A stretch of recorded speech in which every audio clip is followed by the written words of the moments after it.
Bismillahirrahmanirrahim. Assalamualaikum warahmatullahi wabarakatuh.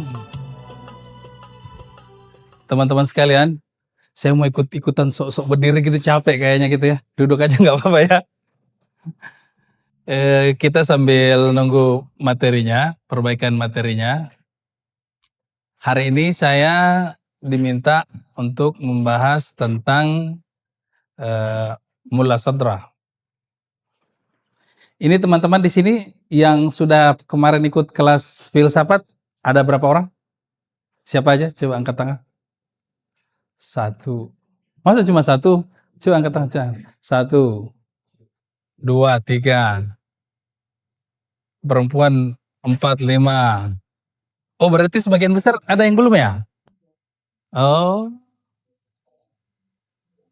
Kenapa itu nggak kebaca?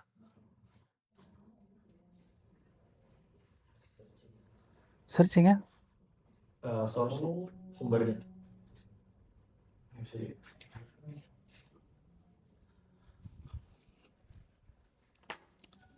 Coba pakai konektor. Udah kebaca?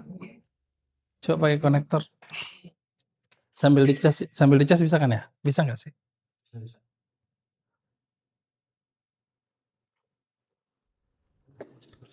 Masih searching. Lama banget searching. Kalau sampai pakai konektor nggak ini. Coba. Kan kemarin itu bisa tuh kebaca. Ini ada casan kayak ini, bro. Ada bang, nanti kita.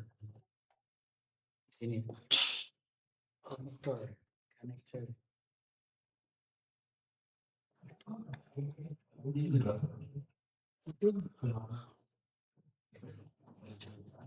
Ya kan?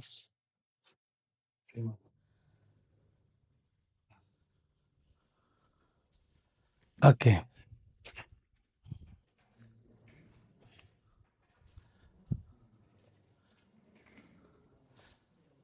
Teman-teman sekalian,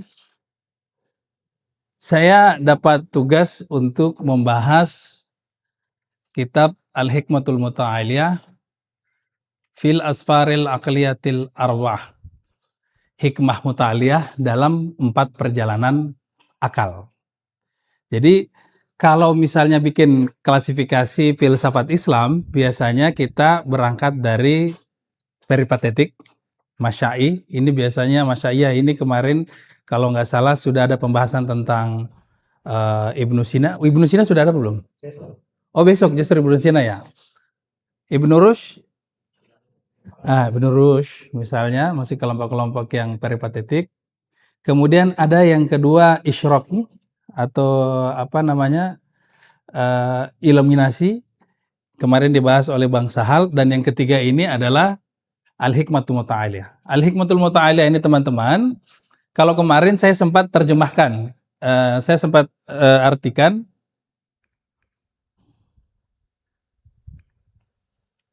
Di hikmah ini, hikmah ini kita kalau lihat secara kebahasaan, hikmah ini dimaknai secara umum sebagai kebijaksanaan, filsafat, kearifan, atau penyempurnaan jiwa. Itu hikmah. Jadi ada yang juga menyamakan misalnya dengan filsafat sama persis, tetapi ada yang juga menganggap itu tidak sama persis, karena dia mengandaikan bahwa kalau bicara hikmah, dia itu lebih dekat pada sisi-sisi ada sisi irfannya di dalamnya, teman-teman. Ada sisi-sisi irfannya, karena dalam konteks ini hikmah muta'aliyah itu dikaitkan juga dengan tradisi-tradisi keilmuan Islam yang lainnya. Tradisi keilmuan Islam lain yang saya maksud misalnya,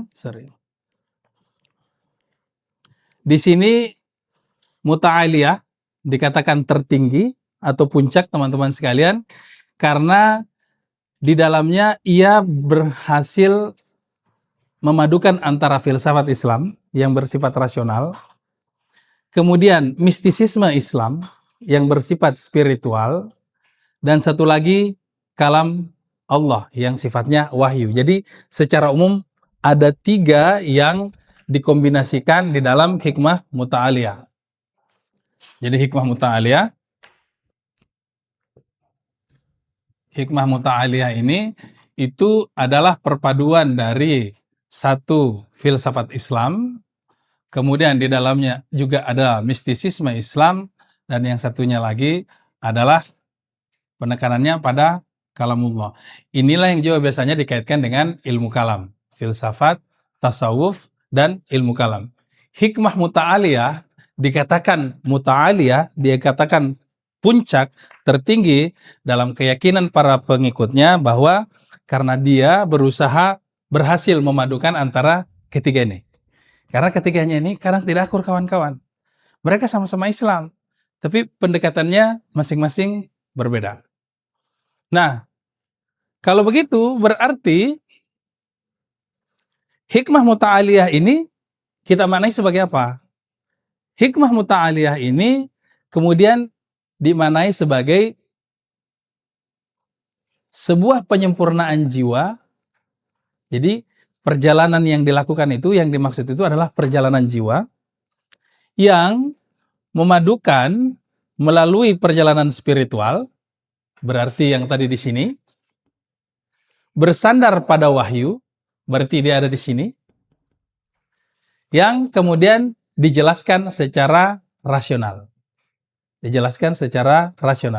Jadi ini elemen dasar dari hikmah muta'aliyah. Kita bicara tentang hikmah muta'aliyah, teman-teman sekalian, itu more than philosophy. Itu lebih dari sekedar filsafat. Dia itu lebih pada jalan hidup. Ini kalau kayak Boruto, Naruto, ini jalan ninjaku. Nah, inilah jalan spiritualku gitu loh. Tapi dia bukan kayak tasawuf murni, dia bukan kayak filosofi murni, dia juga bukan cuma kajian Quran saja. Nah, lanjutannya dari judul itu apa? Fil asfaril aqliyatil arba'ah. Berarti dalam 4 perjalanan akal. Maksudnya gimana itu? 4 perjalanan akal tuh. Nah, perjalanan dulu teman-teman sekalian, yang kita perlu tekankan di sini, perjalanan ini bukan perjalanan jasmani. Jadi jangan sampai teman-teman membayangkan tirakat kita harus jalan ke Gunung Salak, naik puncak itu untuk hikmah muta'aliyah, nggak ada yang kayak gitu tuh, nggak terlalu seperti itu juga modelnya. Melainkan lebih pada perjalanan intelektual spiritual. Nah, akal di sini ini bukan cuma bicara kemampuan rasional, tetapi akal ini konteksnya adalah bentuk tertinggi dari jiwa. Jadi hikmah muta'aliyah ini yang dimaksud tentu saja berarti perjalanan jiwa. Perjalanan jiwa. Melalui apa? Melalui 4 fase perjalanan jiwa. 4 fase perjalanan jiwa, mulai dari makhluk menuju hak, sampai akhirnya kembali lagi ke makhluk. Ini dulu dari segi positioningnya yang dimaksud dengan hikmah muta'aliyah. Dia terdiri dari 3 elemen, dia berupa ajakan perjalanan spiritual yang diperkuat oleh wahyu yang dijelaskan secara rasional. Makanya itu komplit. Nah, kalau begitu, berarti apa saja sih perjalanan-perjalanannya? Disinilah kemudian kita lihat rute perjalanannya teman-teman. Jadi kurang lebih sekarang kita lagi buka Google Map-nya dulu nih. Sebelum kita jalan, jangan sampai nyasar. Inti perjalanan dalam hikmah muta'aliyah itu sebenarnya adalah perjalanan si khalq, ini makhluk, menuju al-haq, ini Tuhan. Jadi penyebutan Tuhan di sini dia justru lebih mirip dengan penyebutan dalam mistisisme Islam. Padahal dalam filsafat Islam biasanya justru yang ditekankan itu istilah wujud. Wajibul wujud kalau menggambarkan Tuhan. Atau kemarin kasus khusus yang berbeda kemarin dijelaskan oleh Bang Sahal, analoginya yang digunakan justru adalah cahaya. Nah, kalau dia di sini justru mengikuti tradisi sufi. Mistisisme Islam itu lebih banyak menggunakan istilah al-haq, kebenaran hakiki, realitas hakiki. Itu al-haq itu. Yang dimaksud itu adalah Tuhan. Nah, dia akan melalui perjalanan sirkular begini. Perjalanannya ini dimulai dari bawah, naik kepada al-haq, kemudian turun lagi sampai ke makhluk. Fasenya apa saja? Pertama ini, fase 1. Fase 1 ini minal khalq ilal haq. Berarti dari makhluk menuju Tuhan. Ini kita pikir perjalanan cuma satu doang, turun, enggak. Dia bikin lagi ada yang kedua di atas. Yang kedua di atas itu bil haq fil haq. Dalam al-haq pada al-haq. Jadi dia khusus fokus di atasnya saja. Setelah dia naik, kemudian bersamaan di atas itu, kebersamaan di atas itu dianggap sebagai fase kedua yang berdiri sendiri, teman-teman. Fase ketiga, minal haq ilal khalq bil haq. Jadi dari al-haq menuju makhluk dalam al-haq. Jadi sebenarnya kalau teman-teman perhatikan, ini mirip tinggal dibalik saja, tapi bedanya ada tambahan bil haqnya ini, bil haq. Bil haq dalam al-haq. Kenapa? Karena sejak dia sudah bersama al-haq, maka dia terus menempel bersama al-haq itu, bil haq itu. Baru kemudian yang terakhir bil haq fil khalq. Jadi dalam al-haq pada makhluk. Nah, 4 perjalanan inilah teman-teman yang secara umum diceritakan dalam Al-Hikmatul Muta'aliyah. Tapi kalau kemarin kita hanya fokus pada perjalanan pertama. Apa saja misalnya yang diceritakan di perjalanan pertama? Ini ada banyak, ada beberapa. Ada al-wujud, al-mahiyah, as-salatul wujud, tashkikul wujud, wajibul wujud, mumkinul wujud, mumtani'ul wujud. Kemudian perjalanan kedua, wajibul wujud kembali dibahas, wajibul wujud, kemudian nizamul khair, kemudian faid, lalu selanjutnya di sini perjalanan ketiga banyak lagi, ada an-nafs, ada al-uqul, kemudian ada al-illat wal ma'lul, lalu terakhir kemudian ada al-harakah jauhariyah, kemudian ada nafs, al-ma'ad, ittihad, akil wal ma'qul. Ini kayaknya banyak banget ya kalau kita bahas semua teman-teman ya. Ini kayaknya jangankan buka puasa, udah keburu imsak ini kalau kita bahas semua ini. Maka kita mungkin tidak akan membahas semuanya. Kita hanya membahas beberapa saja sesampainya azan maghrib. Oh, masih lumayan lama kok. Nah, saya pikir semua teman-teman sudah ikut filsafat kemarin, kelas kemarin. Kalau tidak berarti saya betul-betul kembali dari awal. Nggak apa-apa ini ya teman-teman yang sudah ya. Nggak apa-apa ya, sekitar pendalaman. Kita mulai berarti pembahasan di fase 1 ini adalah basis ontologis kita. Jadi di basis ontologis ini adalah beberapa konsep dasarnya. Ini minal khalq ilal haq, ini adalah perjalanan awal dari makhluk menuju al-haq. Pertanyaan pertamanya kan adalah, kalau kita mau berjalan dari makhluk menuju al-haq, setiap kita sebut al-haq ini maksudnya Tuhan ya teman-teman ya. Apa dong yang pertama kali harus kita sadari? Apa yang perlu kita cari? Nah, yang perlu disadari pertama kali itu adalah realitas hakiki. Apa yang menjadi realitas hakiki teman-teman?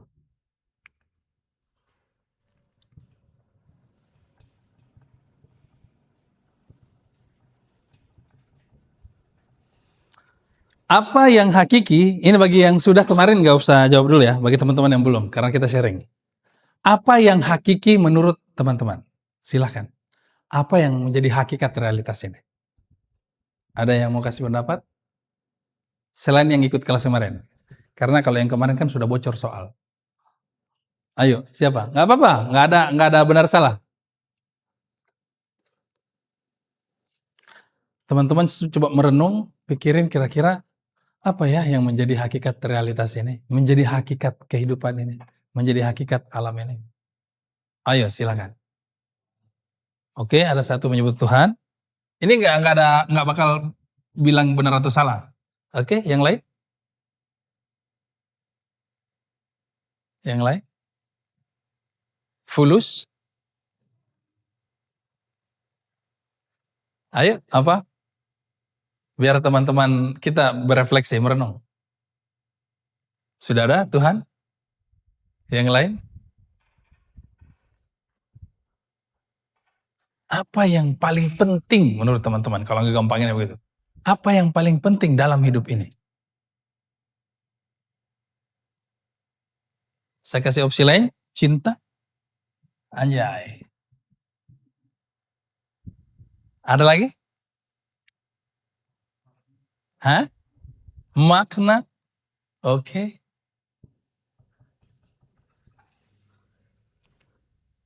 Yang lain? Dua lagi lah. Ada Tuhan, ada cinta, ada makna. Dua lagi. Yang paling penting menurut teman-teman, itu apa?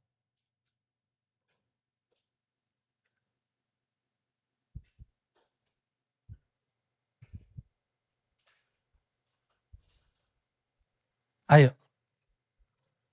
Filsafat otomatis merenung teman-teman. Pasti banyak bengongnya sebenarnya nah filsafat daripada mabarnya. Apa lagi? Makna? Masih ada 2 slot?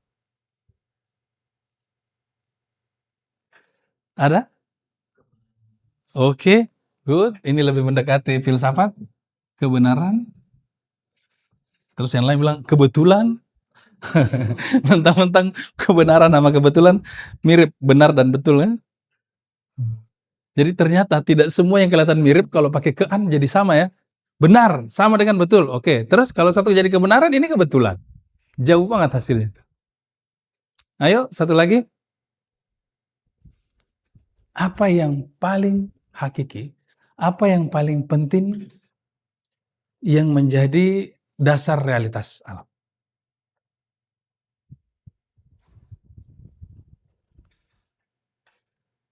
Siapa yang lain? Kemurnian. Marjan. Bu itu mah. Bukan kemurnian. Yang lain bir brand itu mah ya. Masih ada? Oke.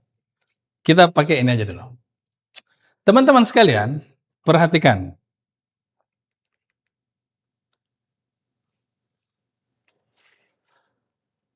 Kalau kita katakan realitas hakiki ini adalah Tuhan, cinta, makna, kebenaran, ini semuanya kelihatannya benar, tetapi problemnya dia bukan yang paling mendasar. Kenapa? Karena jangankan cinta, makna, dan kebenaran, Tuhan pun itu tidak ada gunanya kalau dia tidak ada.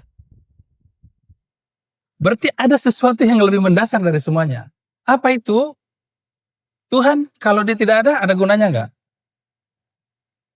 Cinta kalau nggak ada gunanya nggak? Nggak ada. Makna ada gunanya nggak? Kebenaran? Nggak ada.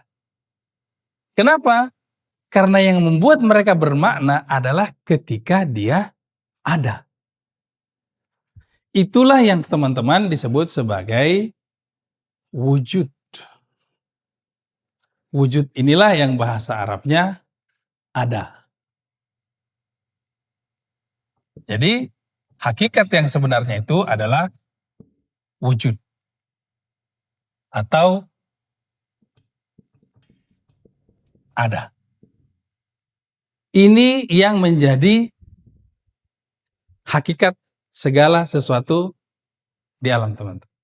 Nah, yang menarik dari wujud, kalau di Indonesia ini kita kadang salah memahami kata wujud. Kalau kita ngomong wujud itu bayangan teman-teman itu kan pasti penampakan. Ada bentuk. Saya lihat ada wujud aneh di belakang kamu itu. Mungkin dia tidak sahur. atau yang lain-lain gitu loh, teman-teman. Kenapa? Karena dia membayangkan wujud itu sebagai bentuk. Selama ini kan kita membayangkan wujud kan sebagai bentuk. Kita di sini cerita basis ontologisnya saja. Nanti di level kedua kita sudah masuk pada teologi ontologis. Nah, alasan yang kedua, kenapa tidak mungkin didefinisikan? Tadi ini kan dari sisi genus sudah kita bahas. Alasan kedua dia tidak mungkin didefinisikan adalah karena yang namanya diferensia, teman-teman sekalian, itu betul-betul dia sebagai pembeda khusus. Nah, ini ada, mau dicariin diferensianya. Kalau misalnya kalau contoh, manusia adalah hewan yang berakal, misalnya. Kalau tadi manusia kita definisikan, manusia adalah hewan yang berakal ini adalah diferensianya. Jadi, dengan kata lain, ada yang berakal dan ada yang tidak berakal. Iya kan? Ini pembeda yang sangat esensial. Yang mana namanya manusia? Pokoknya kalau dia berakal, dia sejenis hewan, manusia. Terus Gemini gimana? ChatGPT bagaimana? Oh, dia kan bukan sejenis hewan, dia sejenis teknologi. Oh, berarti tidak masuk. Karena secara genus dia sudah gugur. Sekalipun secara diferensia dia oke, berakal kan? Sekalipun artifisial. Nah, problem yang teman-teman bisa lihat apa coba? Ada ini, dia tidak punya diferensia. Lawan dari ada? Tiada. Oke. Tiada. Nah, terus dia ini aja udah tiada. Kita mau ngomongin apa? Kan dia tiada. Dengan kata lain bahwa memang tidak ada yang bisa dibicarakan tentang ada sebagai definisi. Sebab secara genus sudah gagal, diferensia pun juga gagal. Karena tidak ada yang bisa membedakan antara ada dengan selain dirinya. Ada sudah meliputi segalanya, teman-teman. Ada nggak di luar dari ada? Ada, Pak. Apa? Tiada. Ya kalau tiada, ya ngapain diomongin? Kan tidak ada. Ya kan? Ada, Pak. Ini, apapun itu juga masih bagian dari ada. Buktinya kamu ngomong, ada, Pak. Ada, Om. Ada, Mbah. Semua itu masih bagian dari ada. Ada, Ji. Ada, Mi. Jangan bahas makanan, ada Mi. Aduh, lapar gua. Jadi, di sini teman-teman menunjukkan bahwa jelas dengan sendirinya, karenanya ada itu adalah sesuatu yang jelas dengan sendirinya. Adalah sesuatu yang badi. Yang ketiga sebenarnya, kalau mau dikatakan lagi, yang namanya definisi itu adalah penjelasan. Berarti membuat sesuatu menjadi lebih jelas. Pertanyaannya, ada nggak yang lebih jelas dari ada? Kan juga nggak ada. Ini sudah hat-trick ini, 3 gol ini masuk. 3 gol berturut-turut. Tidak sebagai genus, tidak ada diferensianya, tidak ada yang lebih jelas dari dia. Ini sebabnya, karenanya wujud atau ada adalah sesuatu yang wah dalam filsafat hikmah muta'aliyah, dan dia menjadi dasar semuanya. Karena kata ontologis saja, ini berasal dari kata ontos, yang berarti ada, sama juga.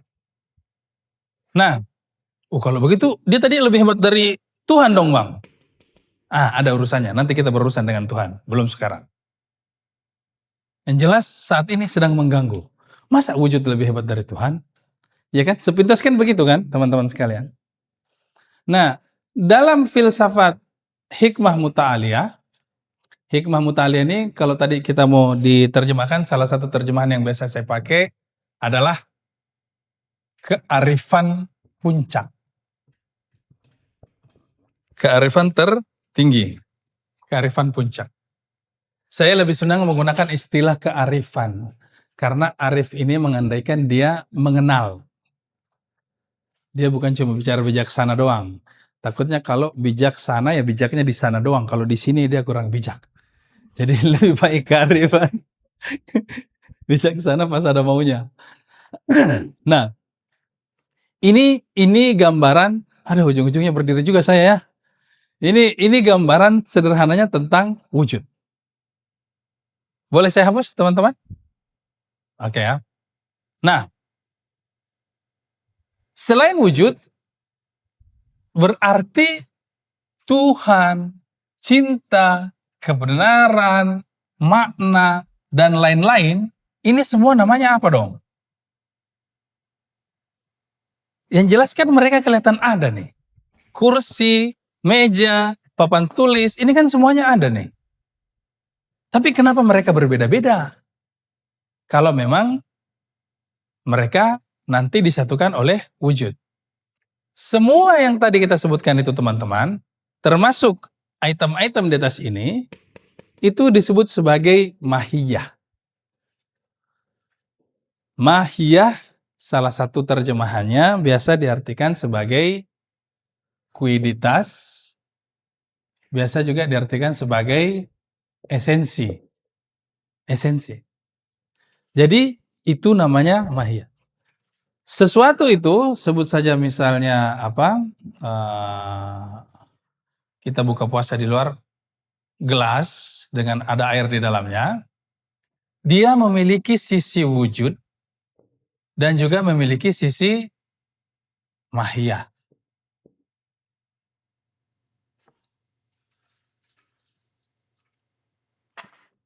Mahiyah. Gelas ini. Sisi wujud itu menggambarkan tentang keberadaannya. Bahwa dia itu ada. Mahiyah itu yang menjelaskan identitasnya. Kalau ditanya, apa itu? Teman-teman menjawab, air. Tempatnya, apa itu? Teman-teman menjawab, gelas. Itu semuanya namanya mahiyah. Sederhananya, mahiyah yang pertama ya, makna pertama ya. Mahiyah adalah jawaban atas pertanyaan apa itu. Jadi kalau ini membahas tentang adanya, ini membahas tentang apanya.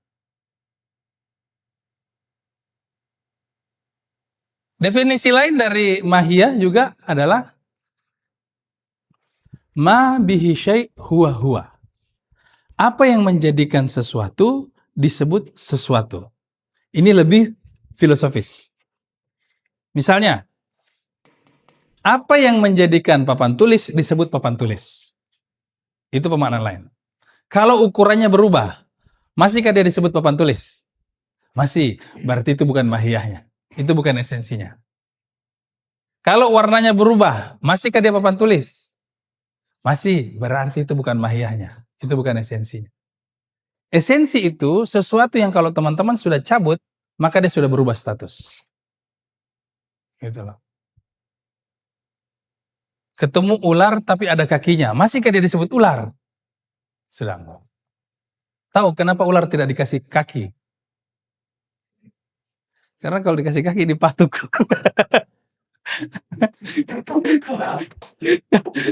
Ya, yang bodoh aja mau kasih sama ular. Ada orang di ular ternyata. Itu kenapa ular tidak dikasih kaki. Nah, sorry ini belum kehapus teman-teman. Ini tidak meliputi segalanya. Nanti saya rapikan sebelum share ke teman-teman. Nah,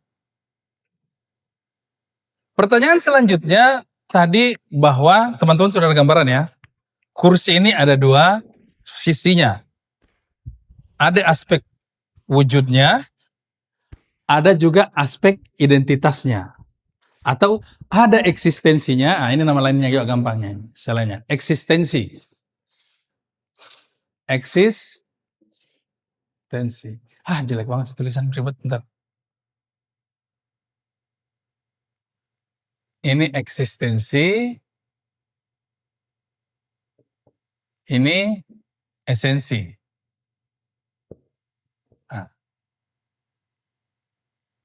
Setiap benda itu memiliki dua aspek.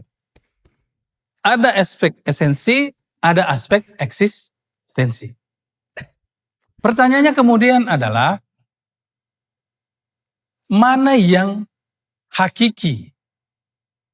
Mana yang mendasar? Tadi kita sudah menjawab secara umum, secara gampang, yang mendasar adalah wujud. Dengan contoh, kalau dia tidak ada, maka tidak ada. Tapi kan mungkin aja teman-teman berpikir, bentar bang, ini kan pembagian yang terjadi di pikiran. Kalau bendanya kan nggak mungkin kita bagi begitu kan? Ini terjadi di pikiran. Jangan-jangan ada ini cuma ada di pikiran doang. Kita membayangkan doang, pada waktu kita pikirin doang. Nah, untuk membuktikan bahwa dia lebih mendasar, maka yang dilihat itu apa? Yang dilihat itu adalah efek. Teman-teman, pada waktu lagi buka puasa, kemudian haus, lalu sudah azan maghrib, teman-teman pada waktu ambil air minum, sebutan air, kemudian di situ juga ada apa? Gelas, apalagi kalau misalnya di situ juga bisa teh.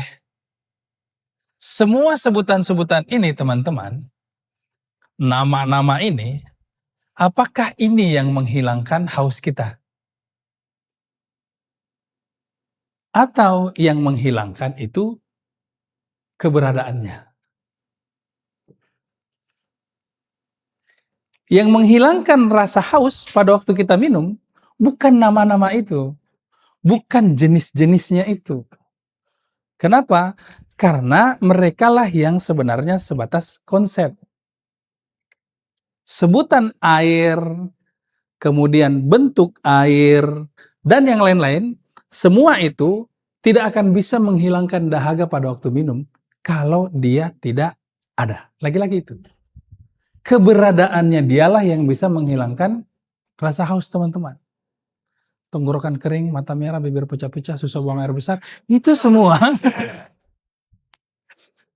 itu semua baru bisa hilang. Itu kayaknya udah gak sahur banget itu. Itu baru bisa hilang pada waktu teman-teman minum karena dia ada. Dengan kata lain bahwa itu aspek keberadaannya lah yang menghilangkan. Jadi kalau misalnya ketemu hologram, itu kelihatan kayak air banget. Kemudian teman-teman gini, dia nggak bisa karena dia sebenarnya tidak ada. Gitulah. Itulah alasan kenapa dasar hakiki segalanya adalah wujud, bukan mahiyah. Nah, sampai sini clear ya teman-teman ya? Clear ya? Jadi kita sudah sampai pada gambaran bahwa ada namanya wujud, ada namanya mahiyah. Ada namanya, tadi disebut apa? Eksistensi, ada namanya esensi. Ternyata yang hakiki adalah yang eksis. Yang esensi, biarin aja lah dia esensi, bodo amat. Yang jelas, yang hakiki itu adalah eksistensi. Nah, hujan.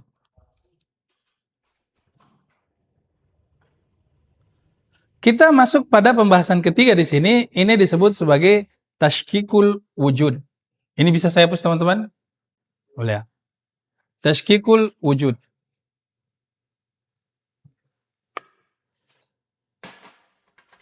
Tashkikul wujud ini adalah gradasi wujud. Wujud itu tadi kan kita sudah ada gambaran bahwa wujud itu meliputi segalanya. Jadi tidak ada yang di luar dari ada. Tidak ada di luar ada. Itu kan harfiah banget kan, bener juga tuh. Tidak ada di luar ada. Kenapa? Kalau ada di luar ada berarti tidak ada. Nggak usah dicari, karena sudah pasti nggak temu. Ya. Nah, kalau begitu dia itu hakikatnya satu dong. Kan tidak ada yang di luarnya. Dia meliputi segala sesuatu. Nah, kalau seperti itu, bagaimana dia menjelaskan tentang keragaman ini, teman-teman. Kursi ini ada apa enggak? Papan ini ada apa enggak? Kamera itu ada apa enggak? Yang nggak puasa ada apa enggak? Ada. Siapa di sini yang nggak puasa? Udah, jangan saling bocorin lah ya. Satu bungkus rokok aja, saya tutup mulut lah kalau satu bungkus. Nah, jadi semua itu ada. Bagaimana menjelaskan itu? Nah, rupanya teman-teman sekalian, pertama, pahami dulu, bedakan antara yang namanya ada dan yang ada. Ini dua hal yang berbeda. Benda-benda yang saya sebutkan tadi ini namanya yang ada atau maujud. Maujud. Ini wujud, ini maujud. Yang ada. Nah, keberadaan yang dimiliki maujud ini itu sebenarnya karena wujud ini memiliki gradasi, memiliki hierarki. Kemarin sudah belajar dari Bang Sahal tentang gradasi cahaya.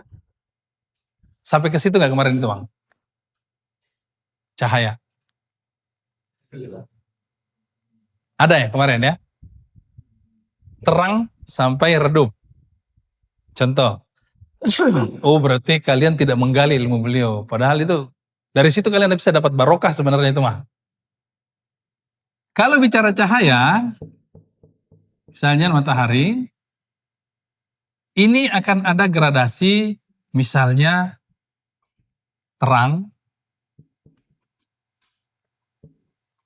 kemudian ada redup, ada gelap. Itu disebut sebagai gradasi cahaya. Jadi sebenarnya kegelapan itu tidak ada, teman-teman. Yang ada cahayanya yang tidak sampai. Yang ada cahayanya itu lebih rendah daripada redup. Ini sebenarnya logika juga sama dengan logika kebaikan. Tidak ada orang jahat itu. Cuma kebaikannya sudah tidak ada. Gitu. Sehingga pada dasarnya dia yang baik itu menjadi jahat karena hatinya gelap, zulum. Makanya itu kan hati itu kan disebut hati nurani. Jadi hati dan nurani itu dua hal yang berbeda. Hati, nurani. Nurani ini diambil dari kata nur, cahaya. Jadi di hatinya itu ada cahaya. Seperti ruangan ini, teman-teman. Kalau di sini ada cahaya, teman-teman mau jingkrak-jingkrak, lari-lari, segala macam, itu tidak usah khawatir. Kenapa? Karena di situ ada cahaya, semuanya kelihatan. Tapi kalau dia gelap, matiin semua lampu, sementara ini tengah malam, dia gelap. Zulum. Orangnya disebut sebagai orang zalim. Kenapa? Karena tidak ada cahaya di situ. Tidak ada cahaya di situ. Kalau apa mungkin istilah kita, wah saya gelap mata, Bang. Gelap mata ya memang karena begitu. Di hatinya itu seperti ruangan, karena tidak ada cahaya, dia tabrak semua. Jadi jangan berpikir orang zalim itu tahu perbedaan antara baik, buruk, dan dia memilih buruk. Enggak, memang dia sudah tidak tahu sama sekali. Dia jelas-jelas penipu. Tapi pada waktu ditipu ngamuk. Gimana ceritanya? Bukannya itu profesi kita, kawan? Ya, kita sama-sama penipu. Pas ditipu ngamuk. Ya kan? Terus ditangkap. Di persidangan menuntut keadilan. Lah, Bapak bukannya kurang ajar kemarin kok sekarang minta keadilan? Ya kan? Memang sudah tidak jalan otaknya. Nah, disitulah konteksnya pada waktu kita bicara misalnya gradasi, cahaya ini, yang tertinggi ini terang. Yang di tengah-tengah misalnya redup, di sini gelap. Begitulah juga kurang lebih sama dalam konsep gradasi wujud. Tashkikul wujud itu juga mengandaikan ada wujud yang paling tinggi, wujud yang paling ideal, kemudian ada wujud yang menengah, ke bawah sampai memang sama sekali tidak ada. Disitulah yang terjadi di wujud. Siapa saja mereka? inilah yang kita bahas di 3 bawah ini. Wajibul wujud, mumkinul wujud, dan mumtani'ul wujud. Wajibul wujud adalah wujud yang keberadaannya karena saking luar biasanya, dia tidak membutuhkan yang lain. Kita bisa curiga itu siapa kan?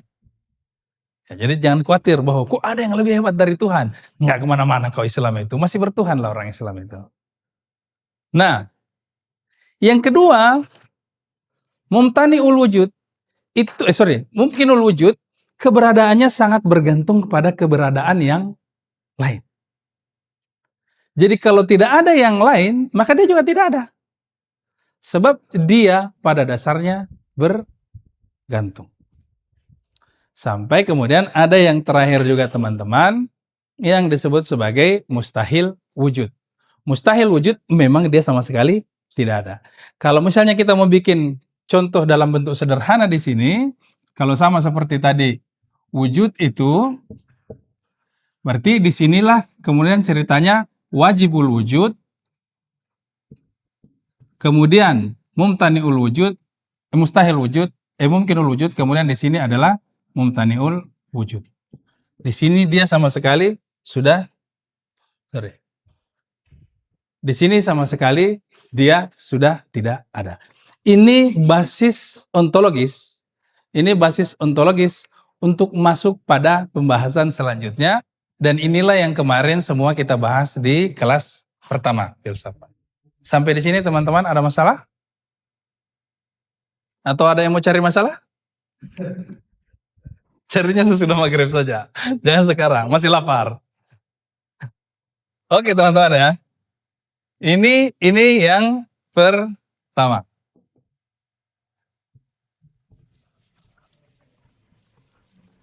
Nah, berarti kita masih sempat masuk yang kedua. Tadi saya membayangkan kalau teman-teman semua sudah sempat ikut di kelas pertama, langsung masuk yang kedua. Yang kedua, setelah kita di perjalanan pertama punya basis ontologis, kesimpulannya cuma satu. Oh, ternyata hakikat realitas adalah wujud. Di balik semuanya itu adalah wujud. Makanya dikatakan basis ontologis ini. Lalu yang kedua, rute perjalanan kita masuk ke rute ini. Dari minal khalq ilal haq ke bil haq fil haq. Di rute ini ada beberapa konsep kunci.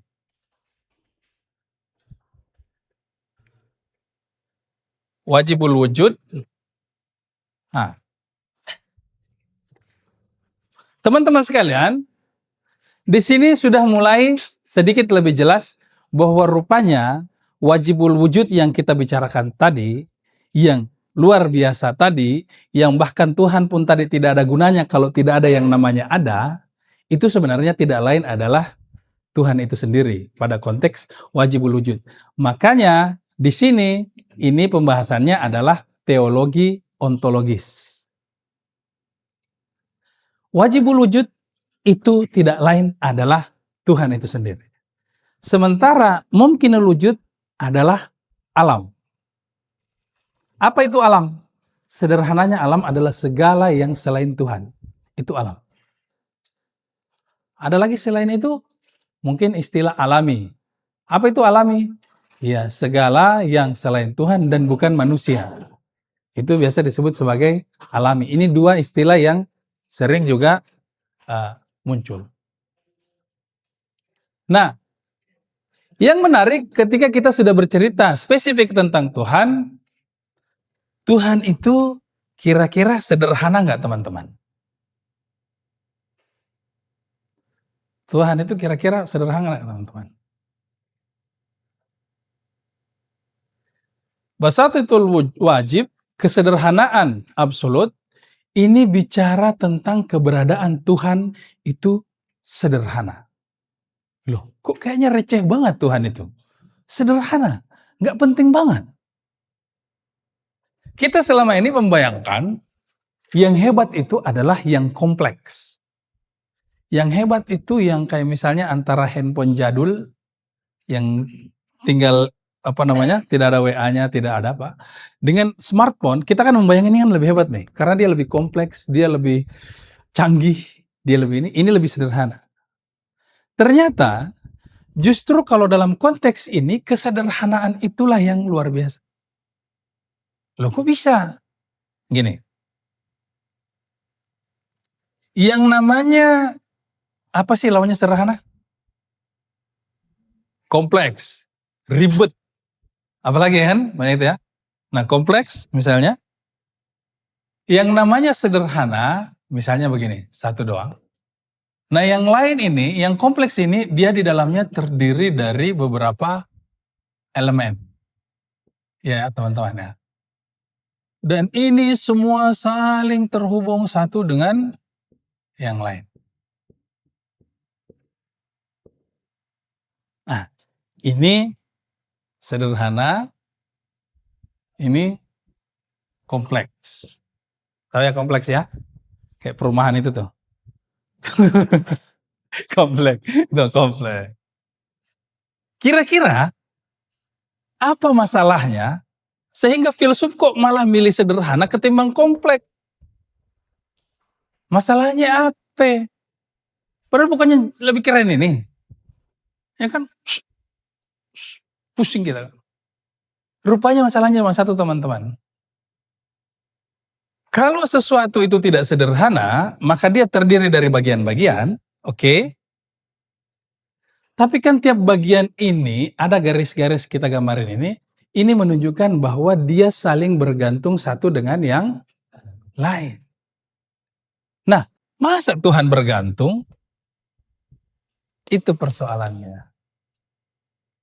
Mengandaikan dia tidak sederhana, berarti sama dengan mengandaikan dia memiliki bagian-bagian, dan tiap bagian itu bergantung satu dengan yang lain. Minimal misalnya pada contoh, zat, asma, sifat, dibayangkan ini saling bergantung satu dengan yang lain. Karena ada juga yang berpikiran begitu. Dan inilah yang disebut sebagai Tuhan.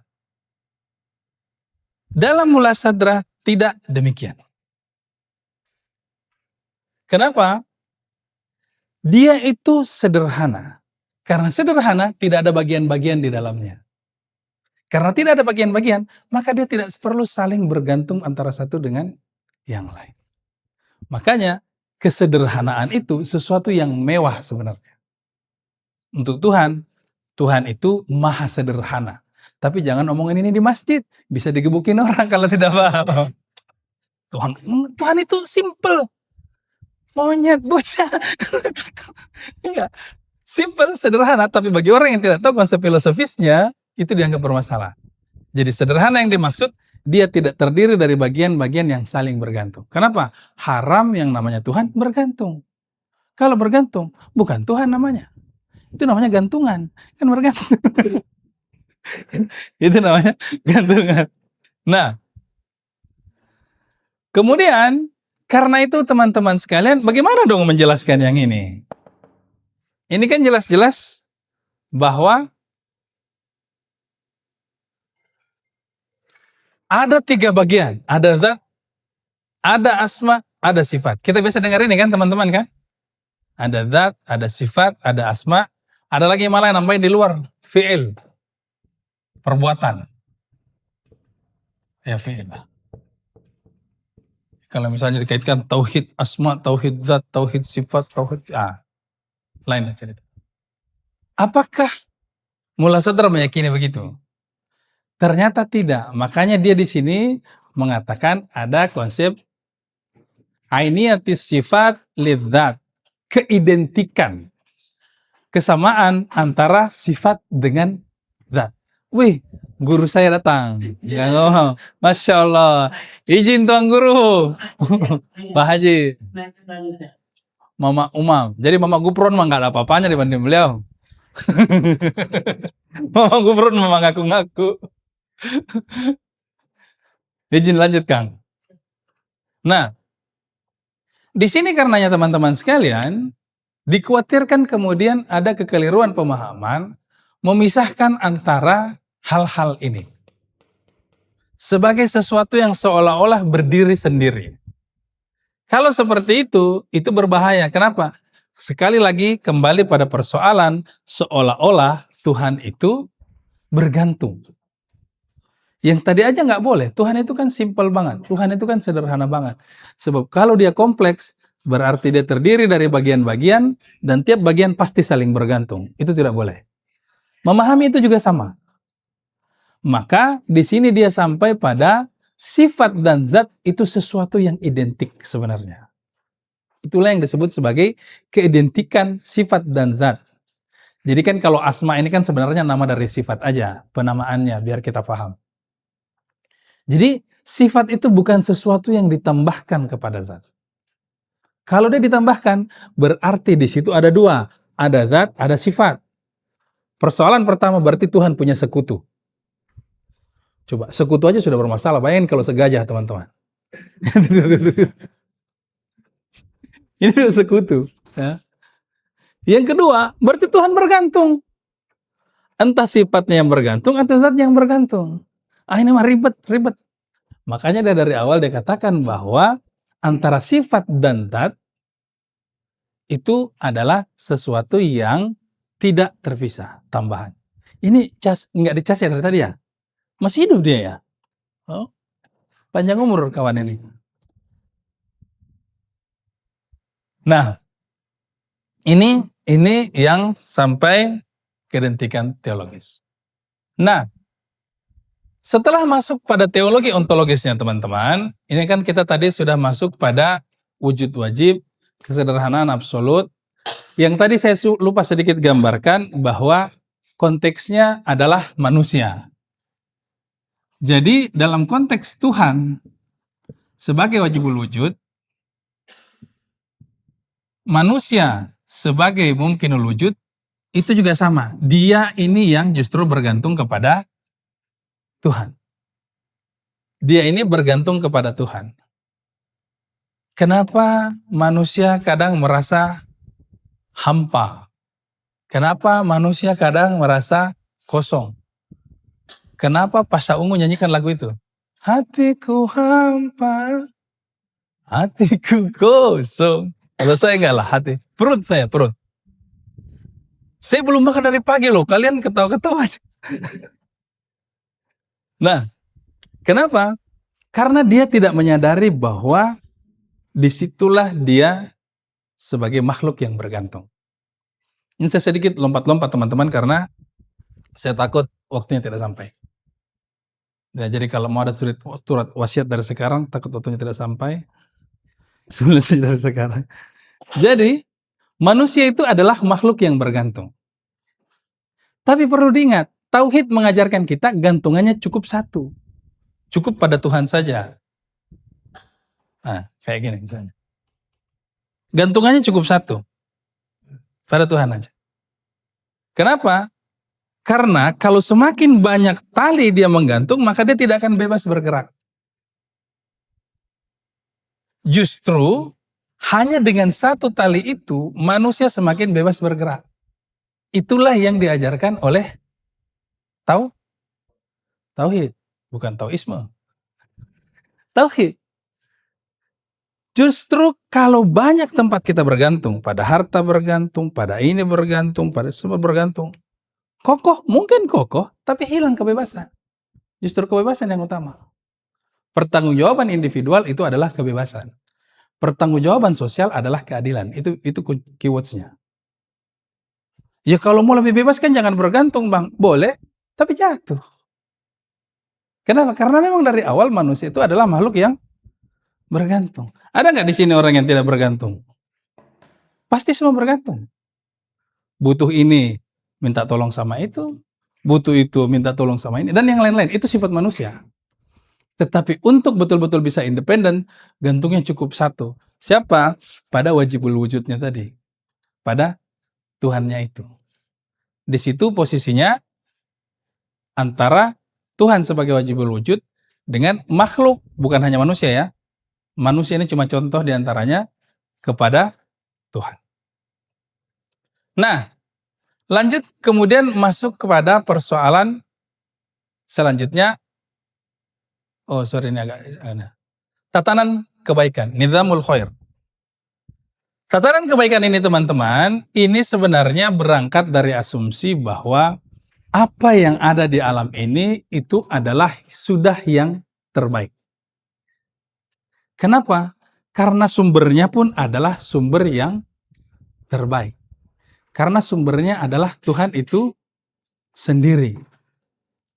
Tuhan dengan kehendak dan pengetahuannya tentu juga akan melahirkan sesuatu yang terbaik sama seperti dirinya. Maka ini yang menjadi dasar karena pembahasan selanjutnya ini bersifat sudah masuk kosmologis. Tapi kita batasi dulu sampai di sini teman-teman.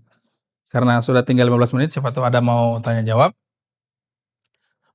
Kemudian maka konsep yang terakhir sampai pada kelimpahan eksistensial dari Tuhan atau faid. Faid ini kelimpahan eksistensial Tuhan kepada hamba. Ada yang kadang menerjemahkan sebagai emanasi. Tapi satu sisi benar, sisi lain tidak sepenuhnya benar. Karena ada juga kata lain yang mirip dengan emanasi, yaitu sudur. Itu nanti kita bahas selanjutnya. Untuk sementara, sampai di sini dulu teman-teman. Assalamualaikum warahmatullahi wabarakatuh.